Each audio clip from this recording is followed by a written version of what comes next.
परम शांति बापूजी।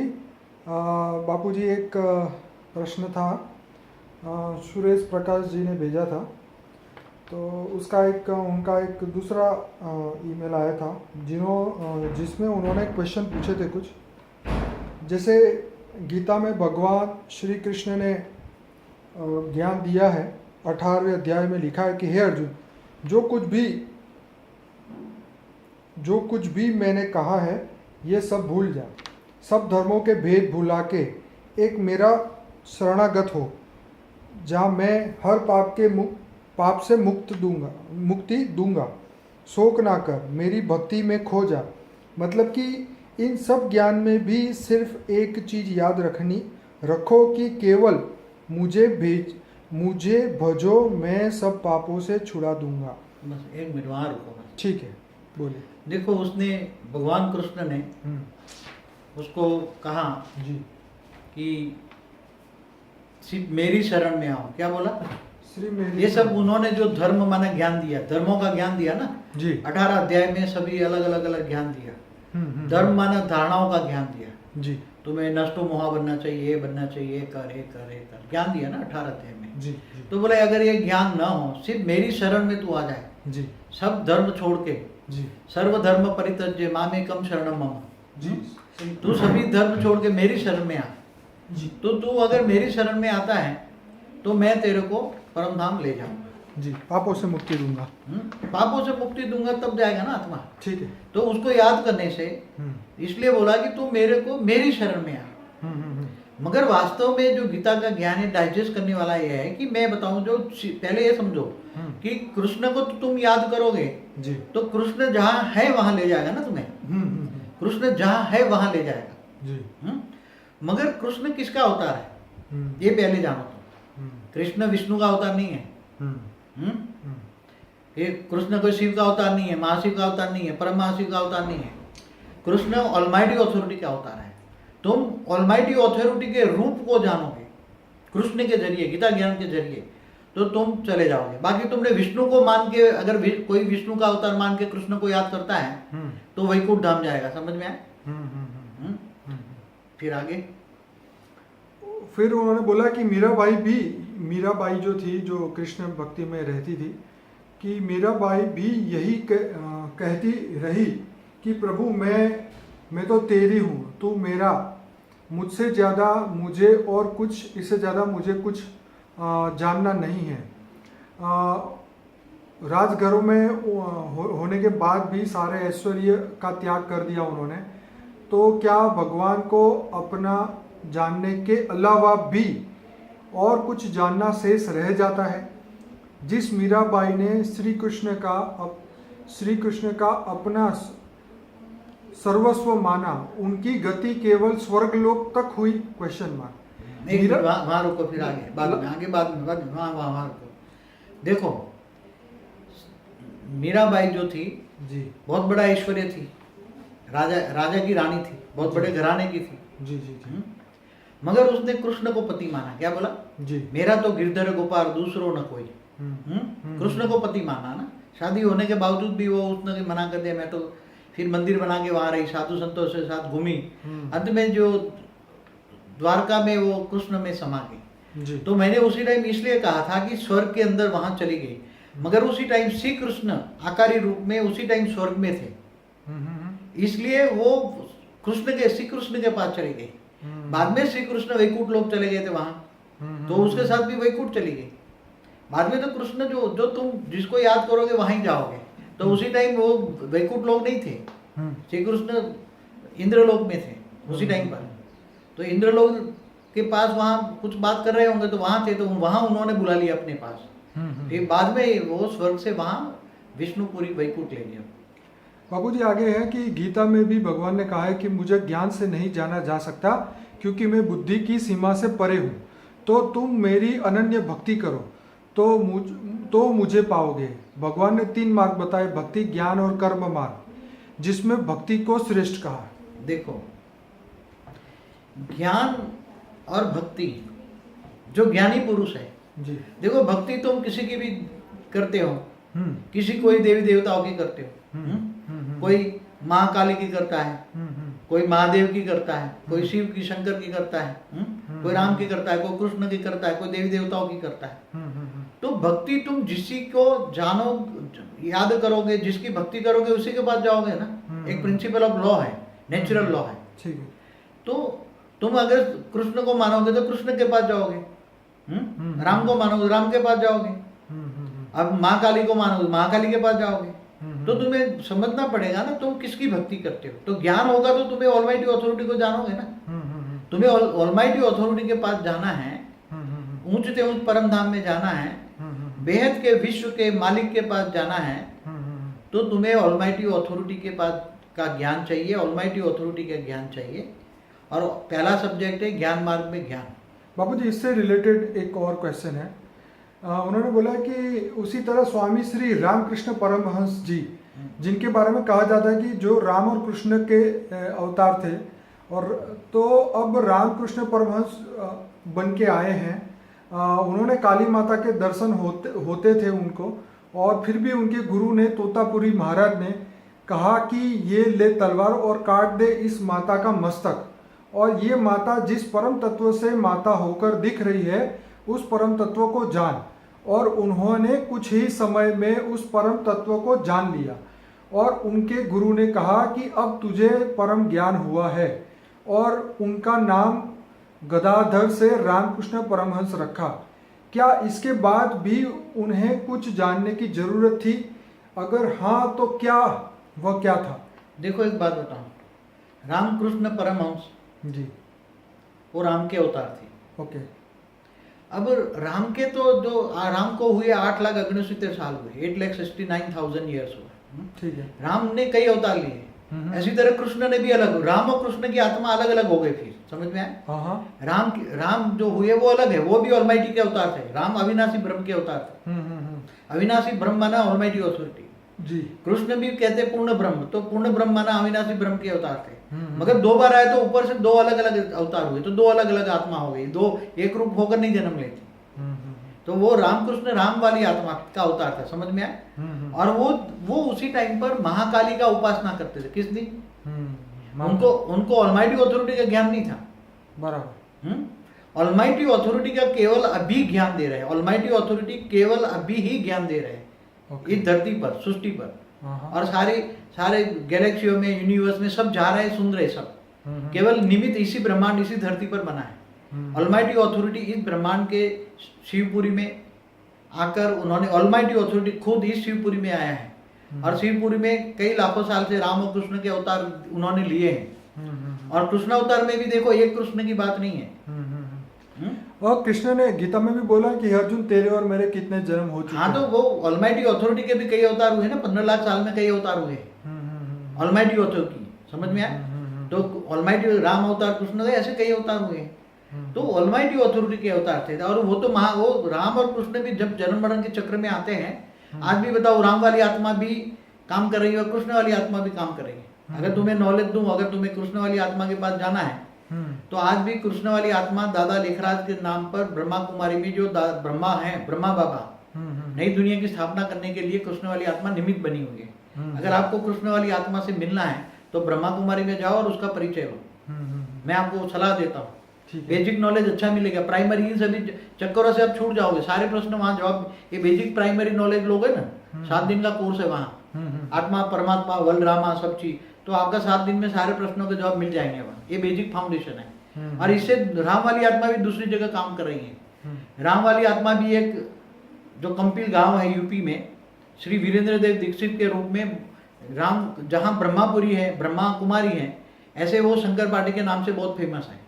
अगर पहले ब्रह्मा कुमारी में जाओ, 7 दिन का कोर्स करो, फिर वहाँ राम वाली आत्मा शंकर पार्टी में जाना, आपके सारे प्रश्नों का, हमारे पास जो भी आता है वो हम कहते हैं जाओ वहाँ बेसिक सारे प्रश्नों का नॉलेज मिलेगा।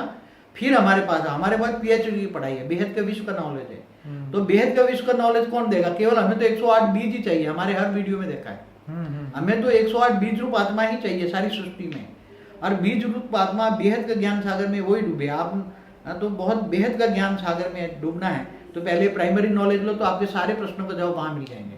बाबूजी, लिखा है कि अक्सर ये कहा जाता है कि 84 लाख योनि के बाद मनुष्य जन्म मिलता है और इस जन्म में ईश्वर प्राप्ति नहीं की तो फिर आत्मा दोबारा 84 लाख योनि में भटकती है। किंतु कई बार ये देखा जाता है कि कई लोगों का पुनर्जन्म दोबारा से मनुष्य रूप में हो जाता है और वो अपने पहले जन्म के रिश्तेदारों के बारे में बताते हैं, या कई बार 10-15 जानवर या भूत बनने के बाद फिर मनुष्य बन जाते हैं। तो आखिर ये 84 लाख योनि का चक्कर है क्या? क्या मरने के बाद हम अपनी मर्जी से कभी भी दोबारा मनुष्य बन सकते हैं? Question mark.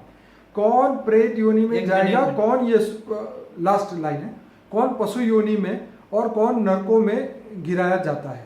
देखो एक बात बताऊं, कौन नरक में जाएगा, कौन स्वर्ग में जाएगा, कौन 84 लाख योनि में जाएगा जी, हमारी सारी वीडियो देखोगे जी, तो ये जो पुरानी सिस्टम थी ना, पुरानी ये ब्रह्मांड चलाने वाले ब्रह्मा द्वारा सर्जन, विष्णु द्वारा पालना और शंकर द्वारा विनाश जी, अभी वो सारी सिस्टम में गड़बड़ हो गई है। ओके। क्योंकि जो तीनों जो त्रिदेवते हैं, पहले यमदूत आते थे, अब नहीं आते। पहले यमदूत आते थे, उसको ले जाए। अभी तो जो क्रिश्चियन धर्म वाला हो तो वहां यमदूत कहाँ से आएगा? आज दुनिया के अंदर 700 करोड़ मनुष्य आत्माओं में कम से कम 300 करोड़ क्रिश्चियन है जी, और 150 करोड़ से ज्यादा मुसलमान है। तो क्या मुसलमान को मारने के लिए देवदूत आएगा, यमदूत आएगा? आप बताओ, वो सारी बात सब बदल चुका है। ओके। ये 3000 सालों में, 5000 साल से जब से सबसे पहला धर्म आया वो बदल चुका है।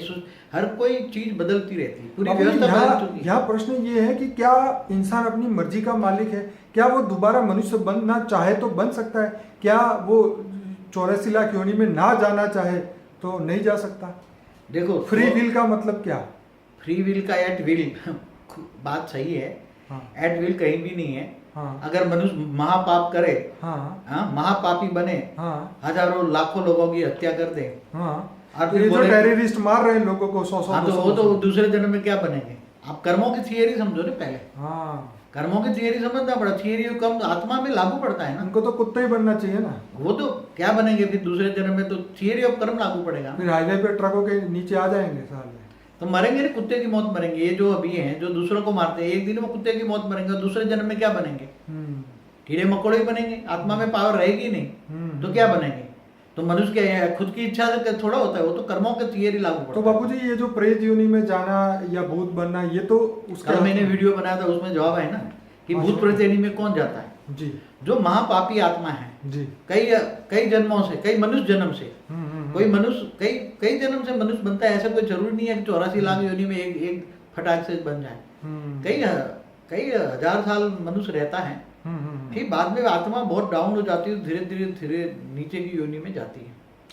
तो भूत प्रेत बनने वाली आत्माएं बहुत तमोप्रधान होती है। बापू जी का मैंने कल ही वीडियो शूट किया था स्पिरिट वर्ल्ड के बारे में, गोस्ट वर्ल्ड के बारे में, वो जरूर देखिए, बहुत सारे आंसर मिलेंगे।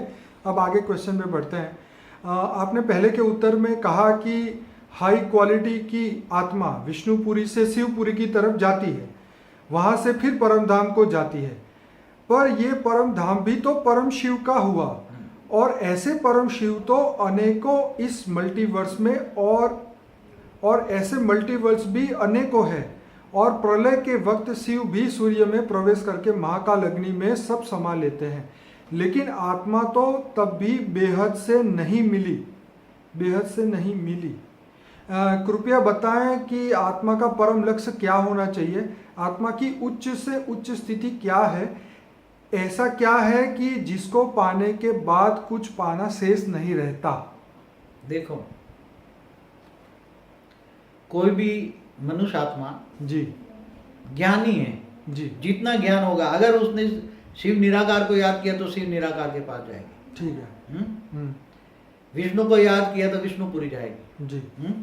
मगर डायरेक्ट नहीं जाएगी, धीरे धीरे जाएगी, एक साथ में नहीं जाएगी झटके से जी। जो ब्रह्म ज्ञानी कहते हैं, निराकार को याद करते, पर निराकार ब्रह्म, पर ब्रह्म, अविनाशी ब्रह्म, पूर्ण ब्रह्म, कोई अपूर्ण ब्रह्म, पूर्ण ब्रह्म, ये सब ब्रह्म में पड़े हुए हैं।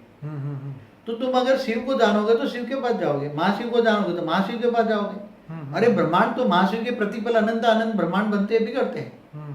तो अगर तुम परम धाम में भी होगे, अब शिव ने काल प्रलय कर लिया, सूर्य में प्रवेश करके, तो वो परम धाम में जो भी आत्मा है वो काल अग्नि में जलकर खत्म हो जाएगी। वो तो मगर उसको जिनको ज्ञान आ जाएगा महाशिव को, तो महाशिव के पास जाएगी, गैलेक्सी में जाएगी। अच्छा बापू जी, एग्जाम्पल लेते हैं कि परम धाम में आज की डेट में कोई आत्मा है, बहुत उसने तपस्या की और परम धाम है। अब ये ब्रह्मांड के वाइंड अप का टाइम आया, तो उसको पता चलता है कि भाई अब ये इसको वाइंड अप होने का टाइम आया, तो क्या ये आत्मा इस ब्रह्मांड से निकल के दूसरे महाब्रह्मांड में जा सकती है? क्या वो शिव से आगे महाशिव तक बढ़ सकती है? क्या वो अनंत यात्रा उसकी चल सकती है? क्या वो ब्रह्मांड में खत्म होना ना चाहे तो क्या करें? देखो, आत्मा जो परम धाम में चली जाती है ना जी, तो आत्मा निराकारी बन जाती है, ठीक है, शिव समान बन जाती है। क्या बन गई? ठीक है, जीव से शिव बन गया। ठीक है।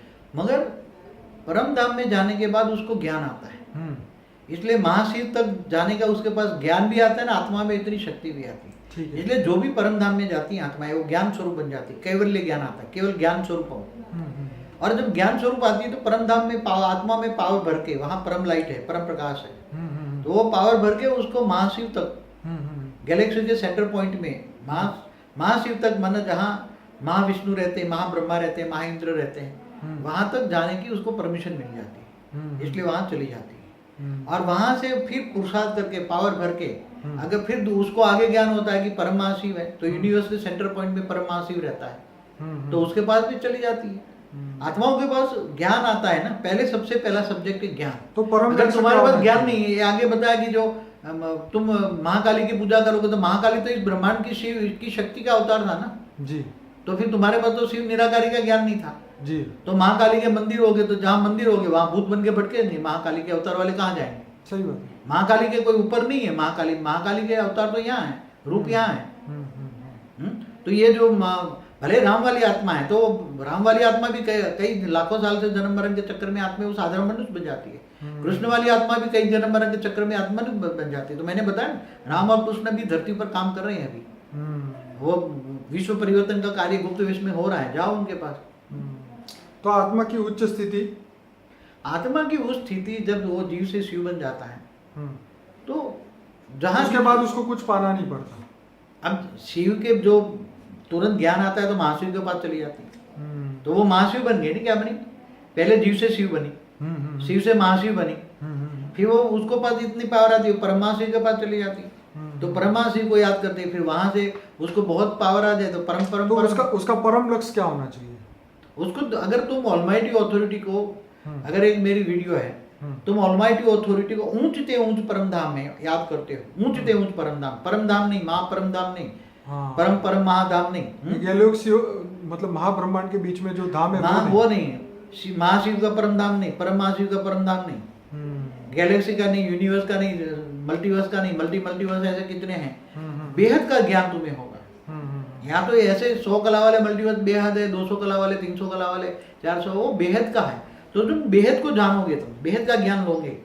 अभी तो हमने YouTube पर बहुत कम ज्ञान डाला है। कितना डाला है? हमारे पास जो बच्चे आते हैं इनको हम बहुत पूरा, इनके पास हमारी वीडियो और भी रिकॉर्डेड पड़ी है, जो बेहद का ज्ञान प्राप्त करते हैं, बेहद के बाप को जानते हैं, बेहद का ऑलमाइटी अथॉरिटी को जानते हैं, तो अंत में वो बेहद के परम धाम में चले जाएंगे। बाबूजी और आगे क्वेश्चन है, आपने कहा कि अभी तो ब्रह्मा विष्णु शंकर आदि भी मनुष्य बन बैठे हैं।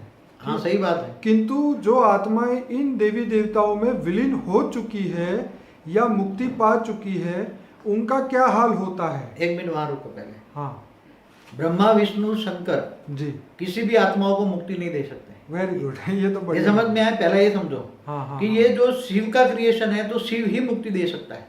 जिसने सर्जन किया है वही विसर्जन कर सकता है। विसर्जन माना मुक्ति, इसलिए ब्रह्मा विष्णु शंकर मुक्ति नहीं दे सकते।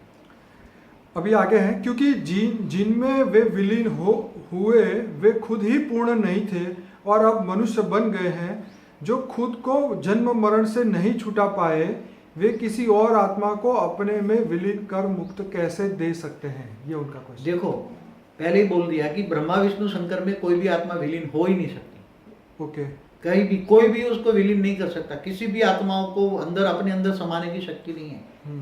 आत्मा को समाने के लिए, और ब्रह्मा विष्णु शंकर तो आज की तारीख में सारे मनुष्य बन चुके हैं। तो बाबूजी जो शिव भी जीव बन जाते तो वो क्या करेगा? नीचे आएगा, वो भी मनुष्य बन जाएगा। दूसरे ब्रह्मांडों में देखो, तो फिर उसकी गद्दी कौन संभालेगा? तो दूसरे महाशिव और भेजेंगे। महाशिव वहां से एक शिव भेज देगा, कभी महाविष्णु भेज देता है वहां से। महाब्रह्मांड को कंट्रोल करने वाले उसी दूसरा शिव भेज देते हैं। दूसरा शिव डूब जाए तो तीसरा शिव आता है, महाशिव भेज देता है ना वहाँ।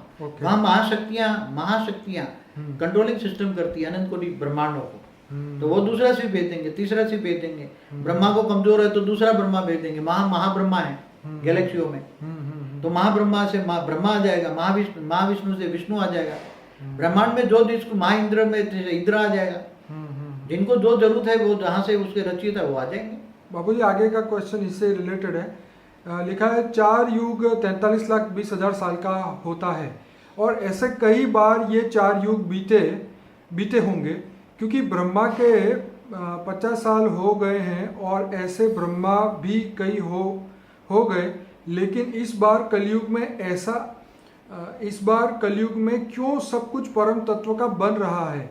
ऐसे कलयुग तो अनेकों बार आए और गए, ऐसा पहली बार क्यों नहीं हुआ? ऐसा पहले क्यों नहीं हुआ? इस बार क्या अलग हुआ? Question mark. और अलग अब सब कुछ परम तत्व का बन रहा है, तो क्या अब कभी भी प्रलय, कल्प प्रलय, महाप्रलय नहीं होगा? Question mark. देखो, अभी जो ज्ञान आपको मिल रहा है वो ऑलमाइटी अथॉरिटी का ज्ञान मिल रहा है, राइट। और पहले जो ज्ञान था प्रलय का, अर्ध प्रलय का, कल प्रलय का, वो पहले वाले जो शिव कर रहे थे जी। जो भी यहाँ ब्रह्मांड को कंट्रोल कौन कर रहे थे? इस ब्रह्मांड के ब्रह्मा विष्णु शंकर द्वारा काम करा रहे थे जी। अब जो अर्ध प्रलय होता है, 4 युग पूरा होने पर अर्ध प्रलय होता है, फिर मनवंतर होता है, कल प्रलय होता है, महाकल प्रलय होता है, फिर अंत में महाकाल प्रलय होता है। तो ये पहले हो चुके थे, मगर अभी के बाद, आज के बाद अभी ऑलमाइटी ऑथोरिटी, बेहद का बाप, पूरे मल्टीवर्स को नहीं, ऐसे खरबों जहां जहां भी पावर कम है वहां भी उनको पावर देकर पूरे बेहद का विश्व को परिवर्तन करना है। इसलिए कभी भी कहीं भी मृत्यु लोक नहीं होगा। बाबूजी इसी से रिलेटेड है कि अब क्या कभी भी दोबारा से 4 युग नहीं होंगे? क्योंकि परम तत्व की दुनिया बनने के बाद तो केवल शांति ही रहेगी, 4 युग ही नहीं होंगे, तो रामकृष्ण आदि अवतार की भी क्या जरूरत? देखो एक बात बताऊं, दूसरे जो मल्टीवर्स है जी, वहां मृत्यु लोक नहीं है, हाँ, वहां बेहद का अमर लोक है। जब से वो बेहद की सृष्टि का सर्जन हुआ तब से वहां ऐसी उसी मल्टीवर्सों में ऐसी धरती मृत्यु लोक नहीं है। ओके। तो वहां जहाँ मृत्यु लोक नहीं होता, जन्म मरण का चक्र नहीं होता, तो वहां भी जो गैलेक्सियां हैं वो अमर लोक की तरह है। महाशिव में भी पावर है, परम महाशिव में यूनिवर्स भी है, ग्रेट यूनिवर्स भी है। बाबूजी आपने तो ये अभी नहीं होगा, इसलिए कि बेहद का विश्व परिवर्तन होगा। आज तक बेहद का बाप ने परिवर्तन का ठेका नहीं लिया था। ओके। वो तो पहले ये जो चल रहा था, शिव महाशिव परम महाशिव सब चला रहे थे, समझ में आए? ओके। अभी तो ऑलमाइटी अथॉरिटी इस ब्रह्मांड में खुद आकर बेहद का विश्व परिवर्तन का कार्य कर रहा है, इसलिए बेहद का विश्व परिवर्तन होगा। आज तो हमेशा अमर धाम, परम धाम बन जाएगा।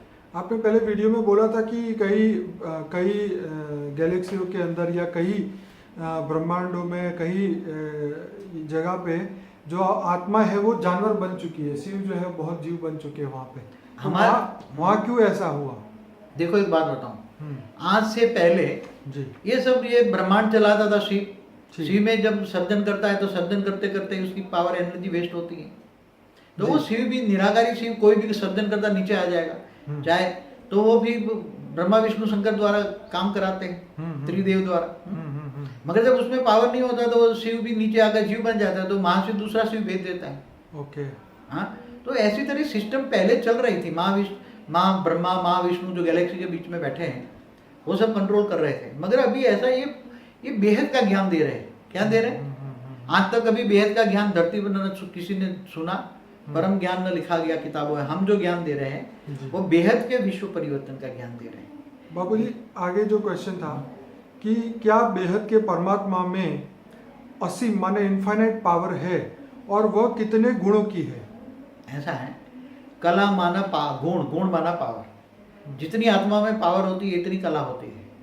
अच्छा, इसमें लिखा है कि आपने एक वीडियो में बताया था कि सृष्टि बनने के बाद बेहद के परमात्मा भी थोड़ा नीचे आ गए हैं। अगर वे थोड़ा नीचे आए तो इसका मतलब उनकी पावर की भी कई सीमा होनी चाहिए। वो 100 से पीछे 1 अरब के बराबर हो या उससे भी अधिक, किंतु अनंत बेहद है, उसे तो किसी भी परिभाषा में मापा ही नहीं जा सकता। बेहद के बारे में तो यह भी नहीं कह सकते कि वो सागर के किनारे रेत के कणों के बराबर है, क्योंकि वह कह के भी तो हम उसे सीमा में ही बांध रहे हैं। एक मिनट वहां रुको। हाँ वह हो गया, बोलो। देखो, उसने कहा कि जब वो बेहद का बाप ने सर्जन किया, जी। ऑलमाइटी ऑथर, वो नीचे आ गया। नहीं, नीचे आ गया। ये उसको नहीं लागू पड़ता। अच्छा, ये मैंने यूनिवर्स बनाया था परम महाशिव के बारे में।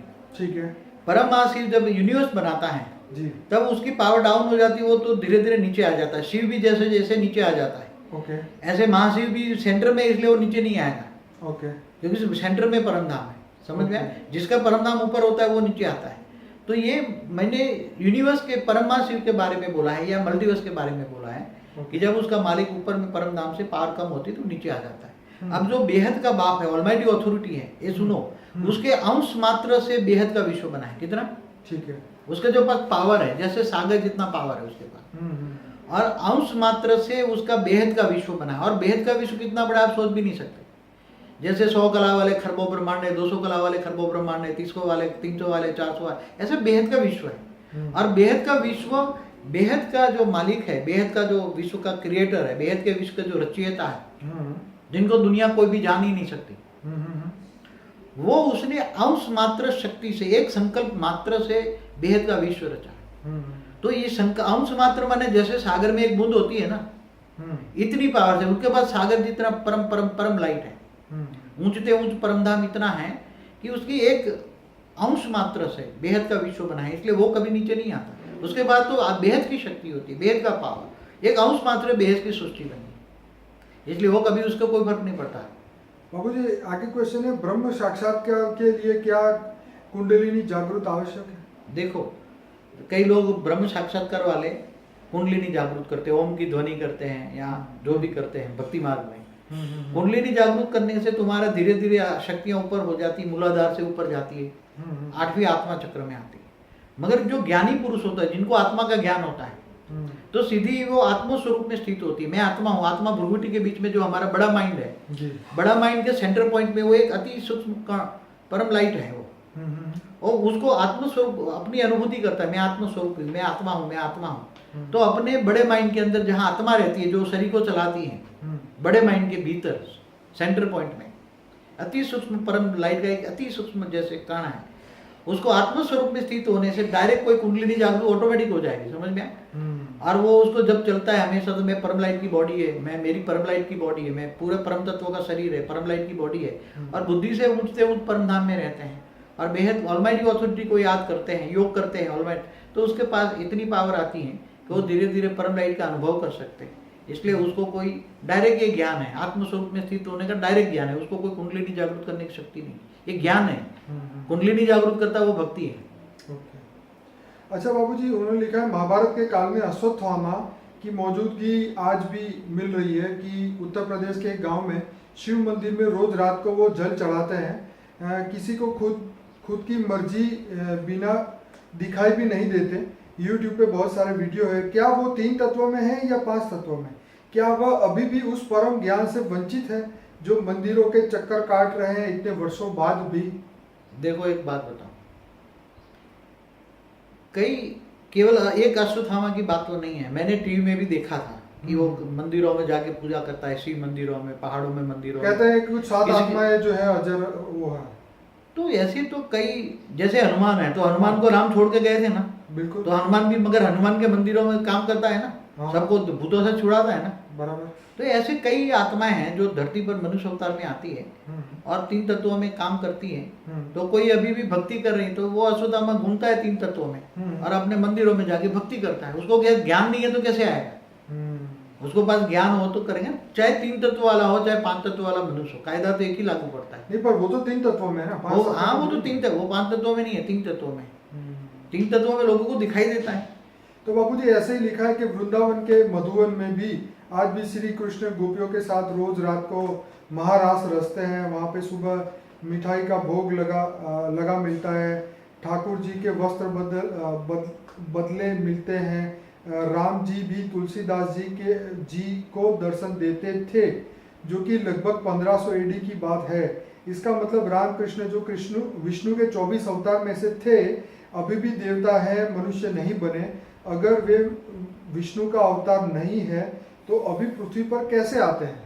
देखो, जो कृष्ण अवतार में भगवान कृष्ण ने जी 16,108 रूप धारण किए। ठीक है 16,108 रानियों से शादी की थी। ठीक है सबसे 10 बच्चे और 1 बच्चियां थी ठीक है और 120 साल की उम्र में उन्होंने शरीर छोड़ा था ठीक है भालका तीर्थ में, ठीक है। सोमनाथ के पास। ठीक है तो जब वो शरीर छोड़ा उन्होंने, जी तो उन्होंने के जो 16,108 रूप थे वो वाइंड अप नहीं करे थे उन्होंने। तो वो रूप कृष्ण के रूप में आज साधारण रूप में वो घूम रहे हैं। तो कई मंदिरों में जाके साक्षात्कार भी कराते हैं, ओके कृष्ण के भक्तों को साक्षात्कार कराते हैं। ठीक है मंदिरों में यही बात सही है, मंदिरों में जाके काम भी करते हैं, कृष्ण लीला का रास भी होता है, करते हैं ये लोग, 3 तत्वों में रहकर करते हैं। तो कृष्ण का 16,108 रूप जो हैं वो आज भी जो कृष्ण अवतार वाले जो रूप है वो भी कई रूप 3 तत्वों में हैं और कई रूप मनुष्य अवतार में भी तो वो ये कह आए। रहे और हैं राम और कृष्ण भी आज मनुष्य अवतार में, ये भी सोच लो। ओके ओरिजिनल राम और कृष्ण वाली अच्छा आत्मा। आपका कहने का मतलब है कि कुछ अवतार जो है वो मनुष्य बने हैं और कुछ जो है वो अभी भी मंदिरों में घूम रहे हैं। हाँ, वो तो साक्षात्कार कराते हैं कृष्ण ओके। वाली आत्माएं। ठीक ये है। मंदिरों में कहाँ पक्का बताया, वृंदावन में। हाँ ये तो बात सही है ना, बोला। सही है। हम्म, 16,108 में से कुछ आधे आकारी है हम्म। और आधे मनुष्य अवतार माना शाकाहारी है। वहाँ तो ये बताया जाता है कि उस वन के अंदर जो रात को कोई रुक नहीं सकता, जहाँ रास्ते हाँ, में वो मैंने देखा है टीवी में। कोई रहे तो हाँ, वो रहे तो मर जाता पागल हो है। जाएगा, मर जाएगा, जो भी है। अच्छा लास्ट क्वेश्चन है, धरती पर कितने महान संत हो गए हैं? जैसे गुरु नानक, संत कबीर, स्वामी रामकृष्ण परमहंस, स्वामी विवेकानंद, रमन महर्षि, राम जी के गुरु श्री वशिष्ठ जी आदि, क्या ये सब जन्म मरण के चक्र से छूट गए हैं? पहला क्वेश्चन। देखो ऐसा है जी कि जो चाहे साधु संत महात्मा ऋषि मुनि जो भी होते हैं जी वो इनके पास ज्ञान होता है। अगर इनके पास कितना ज्ञान है वो ज्ञान से जज करो तो। ओके अगर कोई महाकाली की पूजा करते हैं तो महाकाली तो धरती पर है, मंदिरों में है, आकारी रूप में काम कर रही है, 3 तत्वों में काम कर रहे हैं, तो वो कहाँ जाएंगे? उसके पास ही जाएंगे ना। एक नियम नेचुरल लॉ है, तुम जिसको याद करोगे, याद माना योग करोगे, जिसकी पूजा करोगे उसके पास जाओगे। वो तो गीता में भी कृष्ण ने कहा। ठीक है हाँ, तो जिसको याद करो उसके पास जाओगे। तो जो साधु संत महात्मा है तो रिबॉर्न होकर मनुष्य अवतार में भी आई होगी, हो सकता है स्वर्ग में भी गए हो, स्वर्ग से ऊपर भी जाते हैं, महालोक में, जनलोक में, तपलोक में भी जा सकते हैं। जहाँ उनकी इच्छा होगी, पावर होगी, तो वहाँ चले जाएंगे। आगे लिखा है, अगर नहीं तो भला साधारण व्यक्ति के लिए तो ये एकदम असंभव ही होगा, क्योंकि ये सभी तो हमारे आदर्श है, और अगर ये नहीं छूटे तो साधारण मनुष्य परम शांति पाने की कल्पना ही कैसे कर सकता है? इन्हें देखकर ही तो हम सभी उस परम पद को पाने की चाह और उत्साह पाते हैं।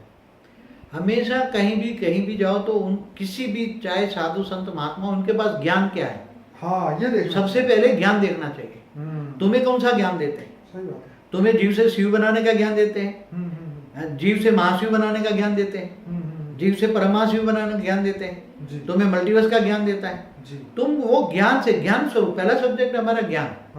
ज्ञान से फिर उसी को, ज्ञान से तुम जानोगे तो उसको याद लगाओगे। बाबूजी मुझे कई बार ये हैरानी होती है, जैसे कई लोग मिलते हैं कि महाअवतार बाबा है, वो हिमालय में आकारी रूप में घूम रहे हैं और 24 आत्मा उनके साथ है।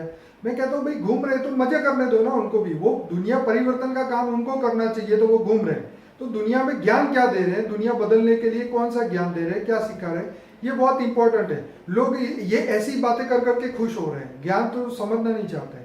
आप क्या कहते हैं इसके बारे में? देखो ऐसी तो कई साधु संत महात्मा सूक्ष्म में 3 तत्वों में, कोई हिमालय में भी रहते हैं जी, कोई ऊपर दूसरा लोक है, भूपूर्व लोक में भी रहते हैं, हाँ दूसरे लोक में भी रहते हैं, भूपूर्व लोक में भी रहते हैं, महर्षि लोक में भी बहुत सारे, महालोक में भी रहते हैं, महर्षि लोक में भी रहते हैं। तो ऊपर में जाती है। तो वो जो धर्मपिता धर्मगुरु जो है जी, वो आज भी ये आज क्रिश्चियन, आज हिंदू लोग माइनॉरिटी में आ रहे हैं दुनिया में। जी, सबसे ज्यादा क्रिश्चियन 300 करोड़ है, ठीक है, 150 करोड़ मुसलमान है, और 50-60 करोड़ तो बौद्ध ही हो गए, बौद्ध, ठीक हाँ? है, बाकी जैनी है, मतलब अलग कई लाख, 3 लाख तो भगवान बन के बैठे हैं। तो आप ज्ञान से जज करो ना। आपको ज्ञान कौन दे रहा है? तुम्हें बेहद ये बातों से हम कैसे मतलब लोगों को कैसे हम जज करेंगे कि भाई वो कहते हैं महाअवतार है या जो भी अवतार है, वो कहते हैं किसका महाअवतार है? कृष्ण अवतार है। नहीं, कृष्ण तो, राम और कृष्ण दोनों ऑलमाइटी अथॉरिटी के अवतार थे, और उसी टाइम भी राम राग लाना था। कृष्ण अवतार में भी पूरा बेहद का, इसलिए तो गीता का ज्ञान दिया था, ऑलमाइटी अथॉरिटी ने ज्ञान दिया था। जी, मगर जो अवतार है वो किसके अवतार है? जी जी अवतार को किसका अवतार है उसको याद करो, जिसका अवतार है उसी को याद करो ना। जी जब कृष्ण ऑलमाइटी ऑथोरिटी का अवतार है तो ऑलमाइटी ऑथोरिटी कहाँ रहता है उसको याद करो तुम। ऑलमाइटी ऑथोरिटी माना परब्रह्म परमेश्वर जिसको कहते हैं, तो ये तो लोग कहते हैं परब्रह्म परमेश्वर शिव है, उससे आगे शिव के आगे से कोई जाता ही नहीं है। तुम महाशिव को भी नहीं जानते, शिव और महाशिव के बीच में डिफरेंस क्या है वो भी नहीं जानते, विष्णु महाविष्णु के बीच में अंतर क्या है वो भी नहीं जानते, ब्रह्मा महाब्रह्मा के बीच में अंतर क्या है वो भी नहीं जानते, इंद्र महाइंद्र के बीच में अंतर क्या है वो भी नहीं जानते, गैलेक्सी किसने बनाई, यूनिवर्स किसने बनाया, मल्टीवर्स किसने बनाया, ऐसे खरबों मल्टीवर्स किसने बनाया। तो ऑलमाइटी ऑथोरिटी को जानोगे तुम उसको पाओगे ना। मैं सबको एक रिक्वेस्ट करूंगा कि मेरी आवाज़ में खुद एक वीडियो था, मेरा ही था, जिसके अंदर मैंने ये बताया था, एक स्टोरी बताई थी, जो द्वारका में बहुत सारे शिव और बहुत सारे ब्रह्मा कृष्ण को मिलने आते हैं, वो आप वीडियो जरूर देखना और मैं इसकी लिंक नीचे दूंगा। बाबूजी एक मिस्टर झवेरी करके थे, उनका भी एक क्वेश्चन आया था, क्या हम अपने कर्मों को माफ़ी मांगे, क्या हम अपने कर्मों की अगर माफ़ी मांगे तो क्या कर्म डिसॉल्व हो सकते हैं, पहला क्वेश्चन। दूसरा ये है, क्या हम सामने वाले को क्षमा कर दे, आशीर्वाद दे दे, तो क्या हमारे कर्म तो खत्म हो सकते हैं। देखो एक पहली बात है जी कि तुमने जो कोई पाप किया है और पाप की तुम क्षमा सामने वाले से मांगते हो जी कि मेरे से गलती हो गई मुझे माफ कर दो, ठीक है, तो उस सामने वाली आत्मा का तुम्हारे पर जो संकल्प चलता है ठीक। दुश्मनावट का वो बंद हो जाएगा। पश्चाताप, हाँ ठीक है, हाँ, और पश्चाताप करते हो जी तो तुम्हारा मन हल्का हो जाएगा। क्या हो जाएगा? ये तो है, मन हल्का हो जाएगा पश्चाताप करने से या फॉरगिवनेस करने से, माफी करने से, माफी मांगने से, माफ करने से।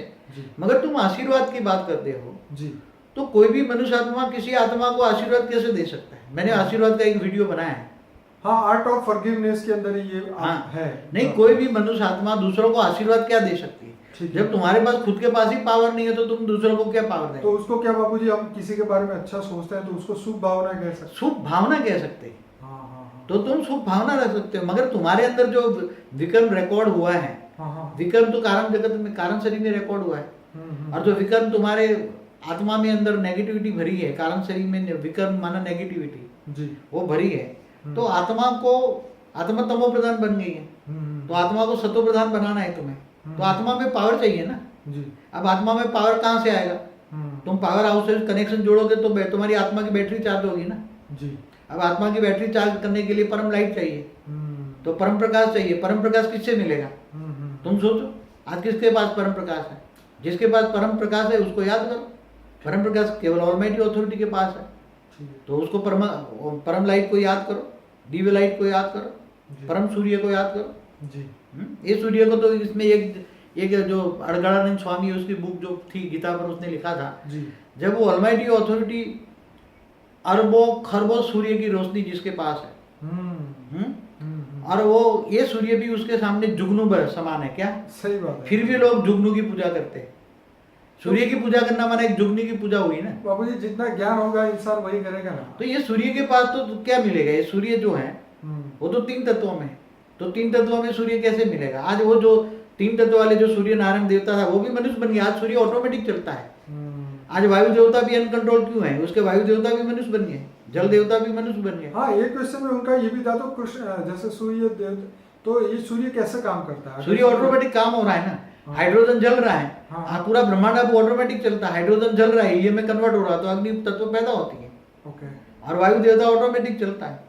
पहले जब क्रिएट किया तब वो वायु देवता थे, अब आउट ऑफ कंट्रोल है। वायु देवता भी कंट्रोल है तो साइक्लोन आते हैं।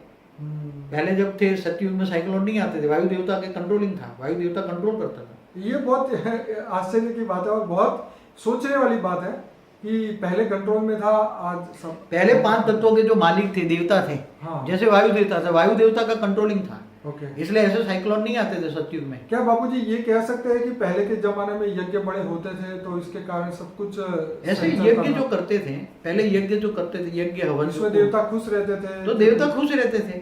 देवता जैसे इंद्र को तुम खुश रखो तो बारिश करेगा। जैसे कृष्ण अवतार में इंद्र को उसने यज्ञ नहीं किया, हाँ हाँ, तो कृष्ण को नहीं, वो फिर बारिश करने लग गए। बारिश करने लगा, इतना बारिश कृष्ण ने आया, मना किया, मैं नहीं करता, मैं नहीं करता। हाँ। तो वो इंद्र जान नहीं पाया कि ये कृष्ण है। हाँ, ब्रह्मा भी जान नहीं पाया देव कृष्ण है। सही बात है। हाँ आपस में उनकी सेटिंग नहीं थी, पता नहीं। हाँ, तो अब जो भी है, जो ज्ञान सागर में डूबने वाला है, ज्ञान कितना चाहिए? बेहद का ज्ञान सागर चाहिए। तो पहला सब्जेक्ट है ज्ञान, ज्ञान में डूबो, हर वीडियो देखो और मनन करो। बाबू जी एक और क्वेश्चन था, यूट्यूब में किसी ने कमेंट में लिखा था, नाम भूल गया। स्मोकिंग से सूक्ष्म शरीर के सेल डैमेज होते हैं, तो साधु संत भी स्मोकिंग करते थे तो? देखो एक बात बताओ, हाँ, जो साधु संत थे वो भांग का स्मोकिंग करते, किसका? अच्छा, भांग, गांजा, चरस। पर धुआं तो धुआं ही है। आप सुनो अजी, मैं आगे बताता हूँ ना। हाँ हाँ हाँ, चाहे वो क्या करते, जैसे शिव थे तो वो भांग पीते थे, ठीक है, धतूरा पीते थे, ठीक है, तो वो समाधि अवस्था में जाने के लिए, वो दुनिया को भूलने के लिए, सभी ये दुनिया को भूलने के लिए समाधि अवस्था में जाने के लिए भांग पीते थे। शिव जी, शंकर, ठीक है, शंकर महाराज, ठीक है, हाँ, तो इस दुनिया को योग लगाने के लिए तो साधु संत उसको फॉलो करते, शिव को मानने वाले, ठीक है, वो साधु संत फॉलो करते हैं उसको, गांजा चरस का ठीक है, पीते हैं, धुआं पीते हैं, ठीक है, तो वो कहते हैं कि हम समाधि अवस्था में चले जाएंगे। ठीक है, तो जो शंकर ने किया वही कर रहे हैं, फॉलो शंकर। ठीक है, मगर कायदा तो सबको एक ही लागू पड़ता है कि तुम्हारा 5 तत्वों का शरीर है, हाँ, चाहे कोई भी धुआं हो, चाहे तंबाकू का धुआं हो, चाहे कोई भी धुआं तो धुआं शरीर को इफेक्ट करेगा। ओके, कायदा तो सबको लागू पड़ता है। ओके। मगर वो अभी क्या है, उनके पास जो शंकर को मानने वाले हैं, क्या ऐसा हो सकता है समाधि में जाने से इसका कुछ डिस्काउंट मिल जाए, कुछ असर ना हो देखो शरीर में? समाधि अवस्था आत्मा की कैसी होती है मैं बताऊं। समाधि अवस्था किसको कहते हैं? जैसे भगवान बुद्ध थे, वो समाधि अवस्था में थे। हाँ हाँ, तो समाधि अवस्था माना तुम्हारी सारी कुंडलिनी शक्ति जागृत होकर हाँ, आत्म स्वरूप में स्थित होकर तुम्हारा सहस्त्रागार खुल जाए। हम्म, सहस्त्रागार खुलना माने तुम्हारा पूरा कारण शरीर एक आत्मा में समित हो जाएगा। निराकारी स्टेज कहते हैं उसको। आत्मा साकारी, आकारी, निराकारी 3 स्टेज होती है। तो आत्मा निराकार करके यहाँ ब्रह्मा, यहाँ ऊपर आ गया तालवे में आत्मा। तो जब भगवान बुद्ध को कोई किसी ने वो कान में वो खीले ठोक दिए तो भी उसको पता नहीं लगा। वो तो जब समाधि से नीचे आए तब उसको पता, क्योंकि वहां जो उसका कारण शरीर जो ऊपर चला गया था। अब कारण शरीर को मतलब फीलिंग ही नहीं थी। तो समाधि अवस्था माने तो निराकारी स्टेज हो जाती है, निराकारी दुनिया से कनेक्ट हो जाते हो तो। अच्छा, ऊपर जैसे तुम्हारे सेल ऊपर के सहस्त्रागार का मतलब है, आत्मा जब 8वां आज्ञा चक्र 8वां है, ठीक है, और 9वां से ऊपर 10वें सहस्त्रागार में आत्मा चली जाती है, निराकारी बन जाती है आत्मा। तो ऊपर निराकारी दुनिया की तो अनकॉन्शियस होगी। क्या है समाधि अवस्था माना अनकॉन्शियस, सबकॉन्शियस भी नहीं। निद्रावस्था माना सबकॉन्शियस, तो अनकॉन्शियस में चली जाती है। तो समाधि अवस्था में किसी को उसका पूरा सूक्ष्म शरीर, कारण शरीर सब निराकार आत्मा में समा गया।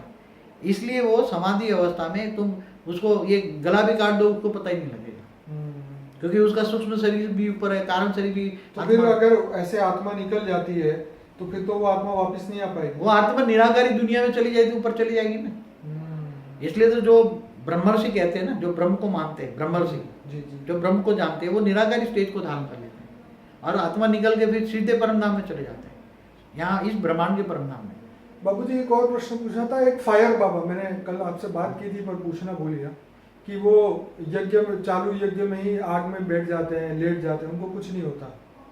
उसके साथ जो जैसे वो पकोड़े तलने वाला नहीं है, हाथ से पकोड़े तलता है, दिल्ली में कोई भाई है ना। हाँ हाँ, बहुत। तो ऐसे जो चमत्कार दिखाने वाले हैं तो उनके पास कई आत्माएं होती हैं, कई आत्माएं उसको प्रोटेक्ट कर लेती है, इसलिए उसको कुछ नहीं होता। आत्माएं होती हैं, सूक्ष्म जगत की आत्माएं, हमें उसको भूत प्रेत कहते हैं। तो जैसे होलिका दहन में भी होलिका को वो मिला हुआ था ना, वरदान था ना, अग्नि उसको जला नहीं सकते। तो क्या इस वरदान में और इस वरदान में फर्क है? ये जो महाराज जैसे उनके साथ जो आत्माएं होती हैं वो आत्माएं उसी टाइम पर उसके जो जहाँ का पोर्शन अग्नि लगने वाली है जी, उस पोर्शन में वो रेत डाल के उसको फायर प्रूफ बना देते हैं। इसलिए अग्नि उसको कुछ नहीं कर सकती। वो आत्माओं के पास इतनी पावर होती है। कल मैंने नहीं बताया, सूक्ष्म आत्माओं में वो इतनी पावर होती है कि किसी की तिजोरी में से लॉक एंड की से सब उठाकर तुम्हारे पास रखते हैं। ऐसा मैंने मेरे पास एक देखा था, मैंने बताया था पुरानी वीडियो में। चलिए बाबू जी एक और क्वेश्चन था। जो ट्रांस में आत्मा जाती है, जो जैसे कई लोग ट्रांस के ऊपर यूट्यूब में बहुत सारे वीडियो है, जैसे ब्रह्मा कुमारी में भी दीदी या दादी या ट्रांस में जाती है, वहां से मैसेज लेके आती है सूक्ष्म वतन में, तो वो क्या चीज होती है? देखो कोई भी आत्मा हो या ब्रह्मा कुमारी हो, जो भी है, जैसे दादा लिखा है सूक्ष्म में, अभी सूक्ष्म लोक में ऊपर रहते हैं। ठीक है, सूक्ष्म वतन है। वो सूक्ष्म वतन है कहाँ, कितनी दूर है? देखो सूक्ष्म वतन बहुत बड़ा है। ओके, हमारी धरती से 200 किलोमीटर से ऊपर सूक्ष्म वतन स्टार्ट होता है। 200 किलोमीटर नीचे तक भूत प्रेत रहते हैं। हाँ हाँ, उससे ऊपर उसकी धरती की ग्रेविटी से छोड़ने की उसकी आत्मा में शक्ति नहीं है। ठीक है। जो ऊपर सूक्ष्म वतन में जाते हैं, ऐसे बहुत से सारे धर्मपिता धर्म गुरु हाँ हाँ। वहां ऊपर रहते हैं। सूक्ष्म वतन है 10 खरब किलोमीटर का, कितना? ओके। 10 खरब किलोमीटर। तो उसका समझो कि 1-1 करोड़ किलोमीटर का एक दायरा बनाओ तो कितने लोग रहते होंगे ओहो। धरती के ऊपर चारों ओर, सूर्य के आसपास भी कई। हाँ, तो ऐसे सूक्ष्म वतन बहुत बड़ा है। जितनी हाई क्वालिटी है इतनी हाई क्वालिटी ऊपर आत्मा जाती है, धीरे धीरे पुरुषार्थ करते बहुत ऊपर जाती है। आज का सूक्ष्म तो ट्रांस का क्या है? ट्रांस जो जिसको याद करती है वो सूक्ष्म में बैठा है, तो वहां उसकी आत्मा को वहां के नजारे दिखाता है। नहीं, जैसे दीदी दादी यहाँ बैठी है, योग कर रही है और ट्रांस में जाती है। हाँ, तो दादा लेखराज ऊपर बैठा है ना। नहीं तो पर उस समय उनकी आत्मा की अवस्था क्या रहती है? क्या उनका सूक्ष्म शरीर निकल के ऊपर नहीं, वो रेत मार के उसको दिखाता है आत्मा को। हाँ। उसको जब आत्मा योग में किसी को याद करती है, ठीक है, और आत्मा धीरे धीरे धीरे समाधि अवस्था में चली जाती है, उसको याद करते करते, ठीक है, उसकी लवलीन अवस्था कहते हैं। ठीक है, प्यार याद करते करते प्यार में लवलीन हो जाते हैं। ठीक है, तब उसी आत्मा को याद करते करते उसका संकल्प ऊपर सूक्ष्म वतन में उससे तक पहुंचेगा। ठीक है। और वो सूक्ष्म वतन वाला जैसे लेखराज दादा है ऊपर है सूक्ष्म वतन, ठीक है, कृष्ण वाली आत्मा है ऊपर। हाँ हाँ। तो वो उसको रेत मार के उसके ऊपर का सीन दिखाएगा। बाबा ने आज मुझे ये दिखाया, बाबा ने ये दिखाया। अलग अलग आएंगे ट्रांस में, अलग अलग जाती है। कई बार ये सुनते हैं तो बड़ा अजीब लगता है कि आज हमने इस दुनिया में ये गए, तो मतलब वो तो पूरी अलग ही दुनिया की बातें करते वो हैं। तो घूमते रहते हैं। बेहद का सूक्ष्म वतन बहुत बड़ा है, बहुत बड़ा सूक्ष्म वतन। उसे आज धर्मपिता धर्मगुरु कहाँ रहते हैं? जितने भी खरबों धर्मपिता धर्मगुरु ऊपर रहते हैं, सूक्ष्म वतन में रहते हैं, अलग अलग लेयर्स में। आपने हमेशा से ये कहा है कि स्थूल दुनिया को चलाने वाली सूक्ष्म दुनिया। पहले देवता चलाते थे ना। ठीक है। देवता तुम्हें बारिश करते थे, वायु देवता, जल देवता, अग्नि देवता। आज तो वो देवता मनुष्य बन गए। इस ब्रह्मांड के ब्रह्मा, जैसे आपने बोला था साईं बाबा के उनके फॉलोअर्स 12 करोड़ फॉलोअर्स आते हैं। बहुत तो ऊपर सूक्ष्म जगत में साईं बाबा आया कहाँ से? दूसरी गैलेक्सी से आया है। वो महाशिव की कैटेगरी का है, इसलिए उसके कई करोड़ आत्माएं वहां आई थी, सूक्ष्म वतन में आई पहले दूसरे गैलेक्सियों से।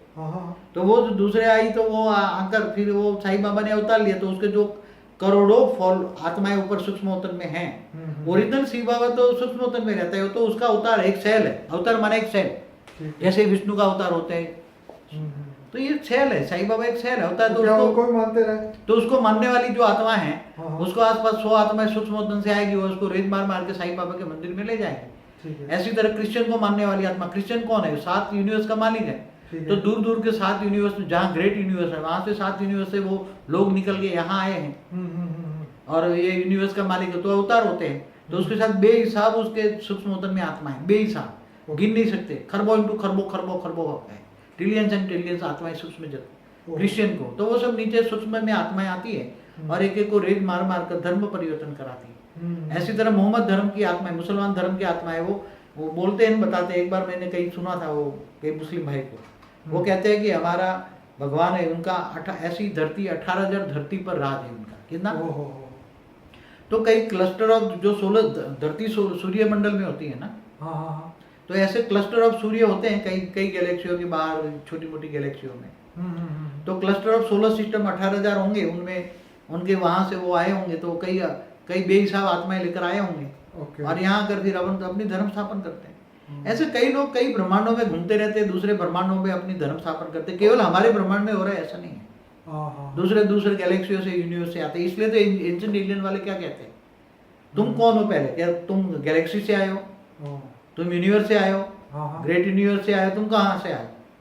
तुम बेहद के विश्व से आए हो? तुम कौन हो? अपने आप को जानो, पहले निश्चय करो कि तुम कहाँ से आए हो, कौन हो, और तुम्हें कहाँ जाना है। तो बाबूजी, क्या आप देखिए, इससे बात ये निकल के आ रही है कि दूसरे गैलेक्सियों में जो सोलर सिस्टम में जो जीवन है, तो क्या वहां भी ये धर्म जाति भेदभाव? हर जगह है, मनुष्य अवतार है, वहां हर धर्म होता है। सूक्ष्म वतन में भी होता है। ब्रह्मापुरी तक लड़ाई नहीं होती, ब्रह्मापुरी तक लड़ाई होती। कोई ब्रह्मा बन जाता है तो ब्रह्मा की दाढ़ी खींचने असुर पहुंच जाते थे ब्रह्मापुरी। वहां 3 तत्वों की दुनिया है ना। ब्रह्मापुरी तक विष्णु पर थोड़े परम तत्वों की मात्रा होती है, इसलिए असुर नहीं पहुंच सकते। मगर वहां जाके उसका 3 तत्वों का शरीर परम तत्वों में कन्वर्ट हो जाए, इसलिए परम सुख है। इससे ऊपर शिवपुरी में परम शांति है, और इससे ऊपर परम धाम में जाओ तो आत्मा निराकार बन जाती है। बाबूजी, कल जो मैंने वीडियो बनाया था उसमें एक प्रश्न पूछना ये रह गया था कि चर्च के अंदर जो भूत भगाने का काम होता है on the name of Jesus, जब भी वो एक्सर्सिज्म का काम करते हैं भूत भगाने का, तो वो जीसस के नाम पे किया जाता है। तो क्या उनकी आत्मा को वो लोग आत्माएं जो सूक्ष्म दुनिया से आके सपोर्ट करती है? यहाँ धरती पर क्रिश्चियन धर्म की खरबों सूक्ष्म आत्माएं हैं। कितनी? ठीक है। कृष्ण को, इसको मानने वाली। ठीक है। तो वो चर्चों में जहाँ भी उनको याद करते हैं वहाँ आत्माएं पहुंच जाती हैं, उनको हेल्प करती हैं। ठीक है। जैसे कोई कृष्ण को मानने वाली भी खरबों सूक्ष्म जगत में आत्माएं, राम को मानने वाली जैसे भी हनुमान जी खरबों- के मंदिर में अपने गुजरात में हनुमान के- सहारनपुर में भूत भगाते हैं, तो हनुमान जी के आत्माएं सपोर्टर आके भूत भगाती है? हाँ, तो वो सपोर्टर आत्माएं वो मंदिर में रहती हैं आत्माएं। ओके। हर मंदिरों में वहाँ आत्माएं रहती हैं। ओके। तो उसी को वो भूत निकाल के रेत मार के भूत भगा देते हैं ओके। और फिर अपने कंट्रोल में कर लेते तो हैं। बाबूजी कोई और धर्म वाली आत्मा कोई ऐसी जगह पे जाए तो भी वो भूत निकल जाएगा उनका कि नहीं? नहीं, वो जाएगी नहीं पहला तो। अच्छा। पहले तो जाएगी नहीं, उसको उसके जो हर कोई मनुष्य के आसपास अपने धर्म की आत्मा रक्षा करने के 10 आत्माएं होती है। हाँ हाँ हाँ। और इसलिए तो धर्म परिवर्तन करने के लिए 100 सूक्ष्म जगत की आत्माएं भूत चाहिए, तब उसको रेत मार के धर्म परिवर्तन कराते हैं। नहीं, मैं यहाँ एग्जorcism की माने झाड़ फूक की बात कर रहा था। कोई अगर हिंदू या कोई मुसलमान कोई चर्च में जाए और वहाँ अपना भूत निकलवाने के लिए, तो क्या वो काम करेगा वहाँ हाँ, पे? काम करेगा। ओके। काम तो करेंगे। कोई भी तुम दूसरे धर्म में भी चले जाओ, चर्च में चले जाओ या पीर क्योंकि के पास, बाबूजी ये वलिया बहुत- पीर में चले। हमारे हिंदू पीर के पास नहीं जाते, जाते हैं। तो वहां जाते तो उसका काम तो होता है, ऐसा नहीं। वो तो कहीं भी जाओ, वो लोग काम करने वाले ये धर्म ना जात से परे होते हैं। हाँ हाँ हाँ। वहाँ वो सभी नहीं देखते तो, मगर ज्यादातर बहुत कम जाते हैं। जो जाते हैं उसका काम होता है, श्रद्धा लेकर जाते हैं ना। हाँ हाँ। किसी के पास श्रद्धा लेकर जाएंगे तो उसका काम हो जाएगा, हम्म। मगर श्रद्धा होनी चाहिए उसके प्रति। जहाँ भी जाओ, तुम चर्च में जाओ, भूत निकालने वाला चर्च में जाए तो श्रद्धा होगी, यीशु ख्रिस्त पर चर्चा हो। पीर पे जाओ, पीर पे बात, तो पीर पे श्रद्धा होगी। बाबूजी मैंने YouTube में एक सुप्रीमो मास्टर करके लेडी है, उसका सुना था। उसने कहा था हर इंसान के पास 4 एंजल है। 4 से भी अधिक है। हर घर में भूत बैठे हैं, हाँ हाँ। तुम्हारे पूर्वज भी बैठे हैं। आप तो वीडियो आएगा, सब देखेंगे घर में कितने तुम्हारे साथ खा रहे पी रहे जो है। वो टेक्नोलॉजी आ जाएगी, अगर साइंस वाले डेवलप करेंगे तो मजा आ आ जाएगा। जाए, मगर वो टेक्नोलॉजी एक स्थूल तत्वों की जो टेक्नोलॉजी है। चलिए बाबूजी, बहुत बहुत धन्यवाद। आपने बहुत सारे क्वेश्चन के आंसर भेजे। Thank you so much. परम शांति।